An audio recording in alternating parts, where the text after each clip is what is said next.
अब महोदय हमारे इस रतलाम ग्रामीण का जो विधानसभा है उसके अंदर जो जमीन जा रही है उसके 52 गांव शेड्यूल एरिया के अंदर आ रहे हैं। जो आरटीआई लगा के हमने फाइल किया, उस शेड्यूल एरिया में सरकार की 1 इंच भी जमीन नहीं है। यह पीरामल जजमेंट बोलता है, तो क्या आप उस जजमेंट के खिलाफ जा रहे हैं? ये महोदय समता जजमेंट भी ये बोलता है कि अनुसूचित क्षेत्र में एक व्यक्ति है और भू राजस्व संहिता की जो 165(6) है उस धारा में यह लिखा है कि आदिवासी की जमीन गैर आदिवासी नहीं ले सकता। तो क्या सरकार आदिवासी है जो हमारी जमीन ले रही है? और अनुच्छेद 141 के तहत जो न्यायालय ने जो माननीय सुप्रीम कोर्ट ने जजमेंट दिए हैं वो हर न्यायालय पे लागू है, भले वो एग्जीक्यूटिव न्यायालय हो, जुडिशियल न्यायालय हो, तो हर जगह लागू है। तो संविधान की अवमानना और माननीय सुप्रीम कोर्ट की अवमानना करने वाले के खिलाफ 124(a) के तहत देशद्रोह का मुकदमा क्यों नहीं होना चाहिए? हमारी लड़ाई यह है कि हम आपसे बार बार कह रहे हैं कि हम ट्रीटी पे हैं, हम लोग एग्रीमेंट पे हैं। आपका जुरिडिक्शन 10 साल की राजनीति आरक्षण देकर के हमको आपने फंसाया है, इसलिए आप लोग हम पे डंडा चला रहे हैं। यह प्रवृत्त विधि, यह एडॉप्शन ऑफ लॉ, राष्ट्रपति ने जो कानून गोद लिया है उसके तहत प्रवृत्त विधि और विद्वान विधि बना करके लागू किया है। जो फॉरेस्ट एक्ट बनाया, अभी ये बोल रहे सरकारी जमीन, ये फॉरेस्ट एक्ट बनाया, ये अनुच्छेद 13(2) के तहत हमने विरोध जता दिया तो ये शून्य हो गई। तो फिर आप कैसे कह रहे हैं हमारी जमीन? संविधान को मान आप नहीं रहे हैं, कानून को मान आप नहीं रहे हैं, और देशद्रोह हमको कह रहे हैं। ये कहाँ कानून लाया? तो ये चीजें हैं। हमारे 52 गांव अनुसूचित क्षेत्र है और उसकी 1 इंच भी जमीन महोदय हम गर्दन कलम हो जाए जमीन हम नहीं देंगे। भले ये ज्ञापन एज ए आप राज्यपाल जी हैं, एज ए आप कलेक्टर हैं, आप राष्ट्रपति जी हैं, ये मान करके हम आपको ये ज्ञापन दे रहे हैं। भले आप एक अनुविभागीय अधिकारी हैं पर हम आपको एक राष्ट्रपति की, क्योंकि हमारे यहाँ राष्ट्रपति और राज्यपाल ही 2 मात्र कानून लगा सकते हैं, इसके अलावा हमारे यहाँ कोई। आप जानते होंगे कि 153 के तहत जो कार्यपालिक शक्ति है उसमें मुख्यमंत्री और राज्यपाल दोनों मिलकर के सामान्य क्षेत्र में लगाते हैं। हमारे क्षेत्र में सिर्फ राज्यपाल स्वाभिमान शक्ति से लगाता है। फिर भी हमने आरटीआई फाइल करी आपके राजभवन में, यह पूछा 5वीं अनुसूची एक क्षेत्र है, कानून नहीं है, उस क्षेत्र पैरा 2 के तहत कार्यपालिक शक्ति का विस्तार हुआ है? बोले नहीं हुआ है। नहीं हुआ है तो आपका कार्यपालिक शक्ति हमारे अनुसूचित क्षेत्र में क्या कर रहा है, यह हम आपसे पूछना चाहते हैं। टोटली असंवैधानिक काम है, टोटली असंवैधानिक काम है आपका, ये हम आपको बार बार बोल रहे हैं, इसके बावजूद भी आप हम पे प्रहार करे जा रहे हैं। तो महोदय ये ज्ञापन लाया हूं, इस ज्ञापन में मैं जो आपको धारा दे रहा हूं, शेड्यूल डिस्ट्रिक्ट एक्ट 1874 में हमने अंग्रेजों से लड़के हमारी टेरिटरी को आजाद करवा लिया था, आपने हमको गुलाम बनाया। भारत शासन अधिनियम जो 1935 है, सेक्शन 91, 92 और 311, जो 91, 92 है उसको एग्जिस्टिंग लॉ बना करके हमारे जो आपका जो वर्तमान संविधान है उसमें डाला। और 311 भारत की 3 क्षेत्र थे, इंडियन स्टेट, ब्रिटिश इंडिया और ट्राइबल एरिया, उस पर जुरिडिक्शन लगाने के लिए आप लोगों ने ट्रीटी करा, एग्रीमेंट करा और कहा, ट्रीटी करा, एग्रीमेंट करा और कहा कि यहाँ का लोकल लॉ जो चलेगा, लोकल लॉ यानी force of law and existing law, जो गांव का जो विधि विधान, ग्राम सभा, रूढ़ी प्रथा, विधि को बल। अब विधि को बल का मतलब क्या है? संविधान का पूरा बल हम हमारे समाज के बीच में रखते हैं, यह हमारा लोकतंत्र है। अगर ज्ञात हो तो संविधान की डिबेट में जयपाल सिंह मुंडा ने माननीय अंबेडकर जी को यह कहा था, हमारे समाज को क्या लोकतंत्र सिखा रहे हो, हमसे तुमको लोकतंत्र सीखना पड़ेगा। ये हमारा समाज, पुरखाई समाज कब से लोकतंत्र में बसते आया है। महोदय इंडियन इंडिपेंडेंस एक्ट का जो सेक्शन 7ABC है, इंडियन इंडिपेंडेंस एक्ट वो एक्ट है जो भारत को आजादी देता है, तो उसमें जो सी वाला इलाका है वो सी वाला इलाका हमारा है, ट्राइबल एरिया। इंडियन स्टेट राजा महाराजाओं वाला था वो आपने मिला लिया, ट्राइबल एरिया जो 371 के अंतर्गत आता है वो आज तक नहीं मिला है और ट्रीटी पे चल रहे हो। ये 13(3) का को हमको विधि का बल है, 372(1) आपका यह 372 एक बोलता है 395 के तहत सारी संविधान की विधियां समाप्त होती है तो 372 एक पर्वत विधि को लागू कर लेता है। यह हमारा संविधान बोलता है। 244 एक 5वीं अनुसूची 76 के शासन प्रशासन कल्याण व हितार्थ के बारे में प्रति महामहिम राष्ट्रपति महोदय, महामहिम राज्यपाल महोदय, मानव अधिकार आयोग, माननीय मुख्यमंत्री महोदय, पर्यावरण मंत्री महोदय, प्रभारी मंत्री महोदय। ये जो हमारा मकसद था कि ऐसे कार्यपालिक मजिस्ट्रेट जिला दंडाधिकारी है उनसे ही हम उनको ही ज्ञापन देंगे।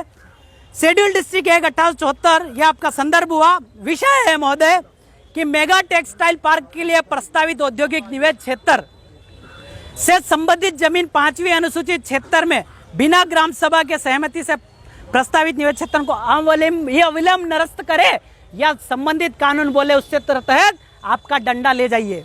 ये मेरा आपसे निवेदन है। इसको मैं भी बताता हूँ किस टाइप से आप ले जाएंगे। भारत के संविधान के अनुच्छेद 13(3) का में लिखित फोर्स ऑफ लॉ आदिवासी समुदाय के रूढ़ी प्रथा कस्टमरी लॉ आदिवासी रूढ़िगत ग्राम सभा के अनुरूप कार्य यो आपका इंडियन इंडिपेंडेंस एक्ट 1947 के सेक्शन 18 यानी अनुच्छेद 13(3) का में लिखित ऑर्डर यानी जो आपका 7 ABC है संविधान एक जो बोलता है भारत तथा राज्यों का संघ जो अनुच्छेद 12 की परिभाषा से अनुसूचित 76 उससे बाहर है कि संपूर्ण अधिकारिता मीनिंग कार्यपालिका आपका न्यायपालिका और विधायिका समाप्त कर आपका डंडा ले जाइए। हम हमारा शासन चला लेंगे, हम हमारी जमीन बचा लेंगे, हमको विकास करना विकास कर लेंगे, ट्यूबवेल लगाना ट्यूबवेल लगा लेंगे, तालाब बनाना हम बना लेंगे।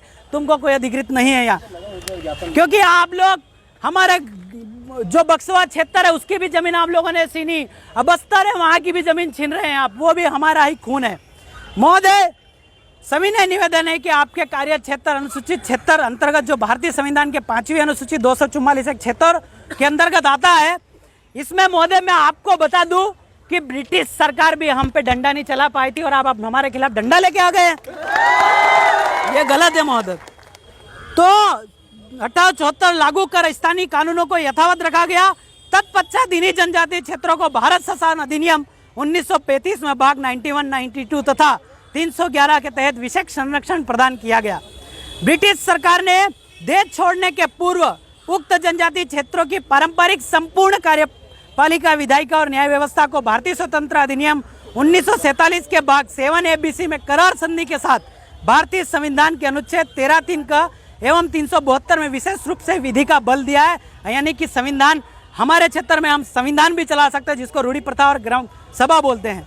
भारतीय संविधान के लागू होने के पूर्व तक ब्रिटिश शासन काल में देश के तमाम जनजातीय क्षेत्रों में भारतीय दंड संहिता IPC 1860 जो 1860 का धारा 5 है वो भी ये बोलता है कि IPC का डंडा प्रवृत्त विधि और एग्जिस्टिंग विधि के खिलाफ नहीं जा सकता है, फिर भी आप हमारे ऊपर लगा रहे हैं, ये गलत है महोदय। ये आपका जो IPC लगने के बाद में CRPC के तहत जो काम होता है 1898 1898 का बना हुआ कानून अभी तक चल रहा है, वही एग्जिस्टिंग लॉ है और एग्जिस्टिंग लॉ को यहाँ पे परिभाषित 366(10) में करा गया है। अध्यक्ष 1 पैरा 2 ख के तहत सभी तरह के दीवानी एवं फौजदारी मामलों का न्यायीकरण प्रत्येक ग्राम स्तर पर स्थानीय पारंपरिक तरीके से करते हैं। पिछले कुछ महीनों से लगातार भारत के आदिवासी समुदाय द्वारा भेजे जा रहे ज्ञापन द्वारा यह बात उठाई गई कि आपकी वैलिडिटी क्षेत्र पे से समाप्त हो गई है, फिर भी आप हमारे क्षेत्र में 8 लेन फलाना लेन डिमका लेन लेके आ रहे हैं, ये गलत है। कि इंडियन इंडिपेंडेंस एक्ट 1947 के सेक्शन 7 ABC फॉरेन जुडिशन मतलब कि विदेशी अधिकारिता, अंबेडकर जी ने ट्राइबल एरिया को विदेशी अधिकारिता यानी कि एक फॉरेन के टाइप से अधिकारित करके हमको ट्रीटी पे यहाँ पे रखा है। अनुरूप भारत के कार्यपालिका न्यायपालिका विधायिका आदिवासी क्षेत्रों क्रमशः जो आपका 1935 का जो है एक्सक्लूडेड एरिया और आंशिक वर्जित क्षेत्र में लगाया जाए, अन्यथा यह क्षेत्र भारत के अधिकारिता से स्वयं को अलग कर लेंगे।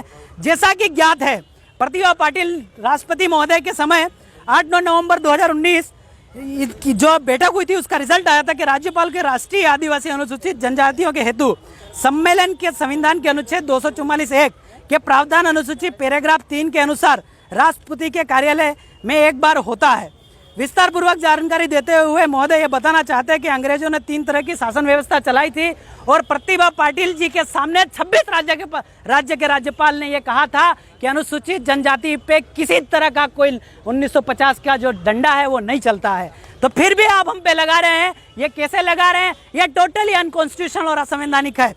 जिसमें पहला था ब्रिटिश इंडिया, जहाँ अंग्रेजी शासन था, जो अनुच्छेद 1 है आपका जो 7A है इंडियन इंडिपेंडेंस एक्ट 1947 का, इंडियन स्टेट यानी भारत के राज्य क्षेत्र, इंडियन इंडिपेंडेंस का जो 7B है जिसमें राजा महाराजा थे, और जो C था ट्राइबल एरिया आदिवासी क्षेत्र, जहां अंग्रेजों ने शासन किया ही नहीं। संविधान के अनुच्छेद 1 के 3G जिन्हें करार संधि ट्रीटी एग्रीमेंट द्वारा आयोजित किया गया, जो कि स्वतंत्र हो चुके हैं। आदिवासी को 10 साल का राजनीतिक आरक्षण देकर यह कहकर ब्रिटिश बनाम भारत में मिलाया गया, जो आप हमारे पे डंडा चला रहे हैं, जो कि मिला गया कि आदिवासी अभी शासन चलाने के काबिल नहीं है, ये करके इन्होंने हमको शामिल किया।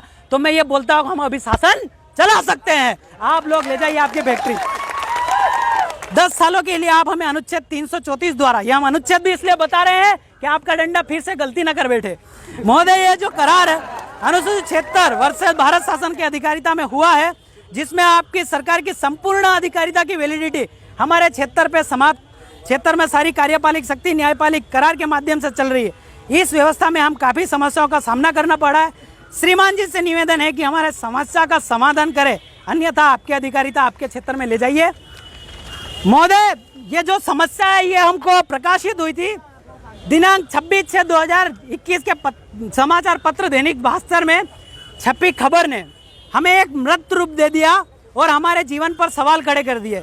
खबर यह थी कि मेगा टेक्सटाइल पार्क के लिए रतलाम में बनने वाले औद्योगिक निवेश क्षेत्र के लिए राज्य सरकार हमारी जमीन जो है जीवन यापन की वो 1466 1466 हेक्टेयर जमीन छीनकर औद्योगिक निर्माण के लिए देने का प्रस्ताव किया है। समाचार पत्र में छपी खबर के अनुसार प्रस्तावित की गई जमीन इस प्रकार है, जो टेबल छपी थी मैंने ऐसी एचडी छापी है। बिबड़ौद में सर्वे नंबर 122 जिसका क्षेत्रफल हेक्टेयर में 724.23, जो सरवनी खुर्द है उसमें सर्वे नंबर 2 28, आपका जामथून में सर्वे नंबर 1 2.1500, जुलवानिया 15 87.030, पलसोड़ी 19 634.5323, रामपुरिया 1 5.940। इसके कुछ दिन पहले 21/06/2021 को इसी समाचार पत्र में खबर छपी थी। स्पेशल इन्वेस्टमेंट रीजन का प्रोजेक्ट के तहत इस योजना में 2400 उद्योग लगेंगे। कितने? 2400। ये लोग हमको बर्बाद करने पे तुले हुए हैं। और महोदय इस योजना के तहत ली जाने वाली जमीन को 1542 जो है उसको शासकीय जमीन बताया, जो कि आपका हमने पी रामारेड्डी जजमेंट के तहत अवैधानिक बताया। आप और जो 256 है वो निजी भूमि बताया। निजी भूमि तो तुम भूल ही जाओ, अनुसूचित क्षेत्र की 1 इंच भी जमीन तुमको हम ना देने वाले।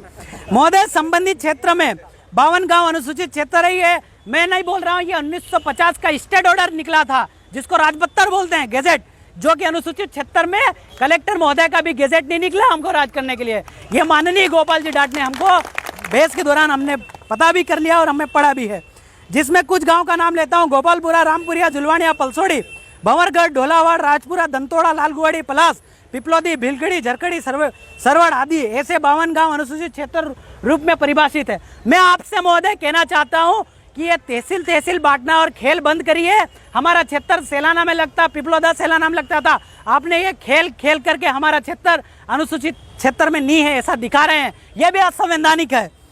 ये उच्चतम न्यायालय का फैसला आया है वेदाता के अनुसार, न लोकसभा न विधानसभा सबसे ऊंची तो ग्राम सभा के खिलाफ ये जा रहे हैं, अर्थात ये देशद्रोही है। उच्चतम न्यायालय का फैसला पीरामारेड्डी बनाम 1988, अनुसूचित क्षेत्र में केंद्र और राज्य सरकार की 1 इंच भी जमीन नहीं है, फिर क्यों मांग रहे हैं आप? वो जमीन ग्राम सभा की है। उच्चतम न्यायालय के समता जजमेंट, अनुसूचित क्षेत्र में सरकार एक व्यक्ति 14 फॉरेस्ट को लेकर के एक केस चला था, उस केस में ये आया था, सुप्रीम कोर्ट बोल रहा है, मैं ना बोल रहा हूँ। उच्चतम न्यायालय का फैसला बनाम महाराष्ट्र 5 जनवरी 2011, इस देश का 8% इस देश का मालिक है। बाकी उच्चतम न्यायालय का जो केरल बनाम फैसला आया, जिसका जमीन उसका खनिज, तो फिर आप बार बार क्यों कह रहे हैं हमारा? अनुच्छेद 141 के तहत जो सुप्रीम कोर्ट के जजमेंट को नहीं मानता वह कौन होता है? 124 लगना चाहिए, नहीं लगना चाहिए? महोदय, उपयुक्त जजमेंट को देखकर व समता जजमेंट के अनुसार अनुसूचित क्षेत्र में सरकार एक व्यक्ति के समान है, बराबर। भू राजस्व संहिता की धारा 165(6) यह आपकी वहाँ कार्यालय में बुक है, उसमें लिखित में है। आदिम जनजाति एब्रोजिनल, उस बुक में मूल निवासी भी लिखा हुआ है, ये लोग कानून में छिपा रहे हैं। एब्रोजिनल पीपल की जमीन गैर आदिवासी जनजाति को ट्रांसफर नहीं होती, तो क्या आपकी सरकार आदिवासी है जो जमीन ले रही है? ये गलत कर रहा है। अगर फिर भी इस प्रकार का रूपांतरण करने की प्लानिंग कर रहे हो ना, ये प्रक्रिया अवैधानिक है, और अगर ये अवैधानिक प्रक्रिया करते हैं तो आप देशद्रोही होंगे। जो आपका एसडीओपी जमशेदपुर में इस टाइप से ग्राम सभा के खिलाफ कहे थे, माननीय कोर्ट ने उनको देशद्रोही का संज्ञान दिया था और 6 महीने जेल भी लेकर के आए हैं। उच्चतम न्यायालय का फैसला पीरामरेड्डी बनाम 1988 बोलता है कि अनुसूचित क्षेत्र में केंद्र और राज्य सरकार के 1 इंच भी जमीन नहीं है, तो इस क्षेत्र में सरकार की जमीन कहाँ से आई और उसका बाप कौन है? ये जरा हमको सरकार का बाप बता दीजिए। ये इसका माननीय राज्यपाल का, अगर ऐसा कोई कानून लाए हैं तो राज्यपाल जी का गेजेट दिखा दीजिए, जिसको भारत राज्य पर संविधान आदेश से बड़ा कोई आदेश नहीं है, वो बता दीजिए तो हम आपको माने। उच्चतम न्यायालय का फैसला वेदांता के अनुसार न लोकसभा न विधानसभा सबसे ऊंची ग्राम सभा, तो यह जमीन हमारे ग्राम सभा की है, आपकी सरकार की नहीं है। अतः हमारी ग्राम सभा को अनुच्छेद 13(3) का से विधि का बल प्राप्त है। अगर हमारी ग्राम सभा का विधि यानी क्या? न्यायपालिक कार्यपालिक व्यवस्थिका का बल।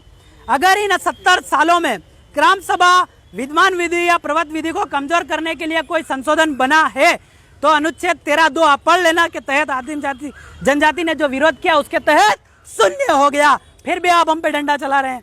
महोदय, अनुच्छेद 141 के तहत माननीय सुप्रीम कोर्ट के जजमेंट हर न्यायालय में लागू है, जो आपके न्यायालय में भी लागू है।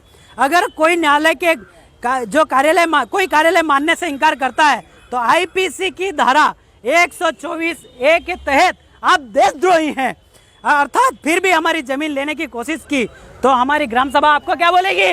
देशद्रोही।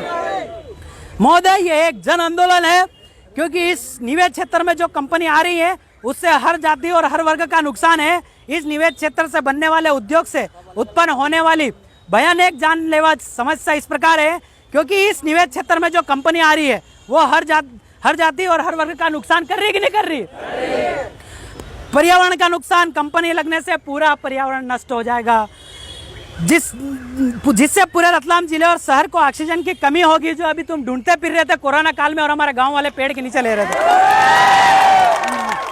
पूरे शहर को दूषित हवा ग्रहण करना पड़ेगी। कंपनी से निकलने वाला दूषित पानी ढोलावट डैम में जाएगा, जिससे पूरा ढोलावट डैम का पानी दूषित हो जाएगा और पानी पीने वाले सारे प्राणी मर जाएंगे और प्रकृति दूषित हो जाएगी। जिसके दुष्ट पापी कौन होगा? प्रशासन। जमीन से निकलने वाला पानी लाल पीला हो जाएगा, जिससे मनुष्य का जीवन संकट में पड़ जाएगा। यह बीजेपी के कार्यकाल में हिम्मत जी कोठारी के समय बना पर्यावरण पार्क उजड़ जाएगा। इनमें भी एकता नहीं है। जमीन पर निर्भर लोगों का जीवन नष्ट हो जाएगा। मतलब सीधा है कि इस निवेश क्षेत्र आने से किसी विशेष जाति वर्ग को, पूरे मनुष्य जीवन को